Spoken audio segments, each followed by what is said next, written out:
What's up, guys? It's Mike for Sim Racing 604. Welcome back to Gran Turismo Sport. And today I'm just going to be talking about my 3 favorite things and 3 least favorite things so far based on the demo. So obviously still too early to judge it as a complete game, but we have enough now that we can start to see things we like and things we don't like. So let's jump into it here.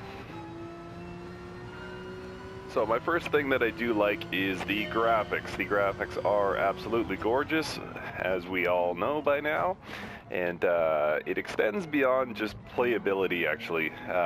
It's very easy to make a game that's gorgeous. Conversely, it's very easy to make a great game that isn't gorgeous. However, Gran Turismo kind of finds the sweet in-between in that the graphics actually add to the experience. And what I mean by that specifically is a couple of things. If I can pause it here. So gorgeous in-game as well.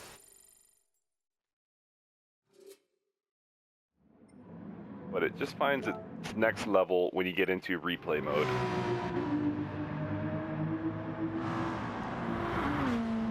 Just looks completely TV realistic, and that's incredible. So these guys have done an amazing job, and if we go into photo mode, it's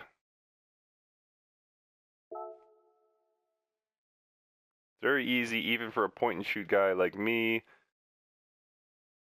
to do great looking photos.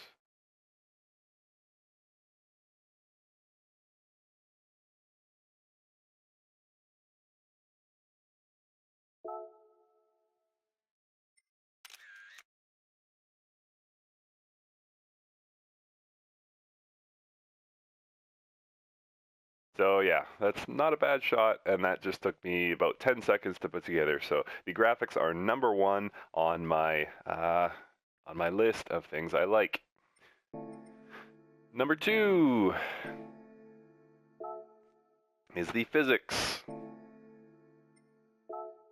So the physics in Gran Turismo actually are, I know they're going to be polarizing, and I don't think anyone would claim they are the best in sim racing. However, they're good enough that it doesn't deter from the experience and is a massive improvement over previous titles. So I think there needs to be some recognition there. The game is very drivable. Again, is it perfect? No. Is it the best in sim racing? No. However, very drivable. I'm using a T300 wheel here, and the experience so far has been really great. So that is number 2, is the physics. Third is the fun factor. So, as so many millions of us have experienced, Gran Turismo can be a whole lot of fun. The game has been around for about 2 decades now, and there's just a lot of things that have been, including the sounds of the menu and things like that, that have been around for a very long time. Things we've gotten used to, and the game is, it brings about some sort of nostalgia, I think, with a lot of us old racers, and Gran Turismo Sport captures that nicely. So fun factor is the third thing on my list. Getting into things that I do not like. First and foremost, the GT Vision, Gran Turismo Vision cars make an appearance here as they did in previous titles, or at least previous title, and in my opinion, these cars have no place in this game. These are theoretical concept cars we can actually drive, and unfortunately, they even leak their way into the different categories of cars. So you might see a Gran Turismo Vision car in Group 3 or Group 4, and in my opinion, they do not belong there. You can see this gorgeous Nissan ahead of me. I don't want to race that against some theoretical concept car. In my opinion, they just do not belong. Maybe I should focus on driving instead of talking.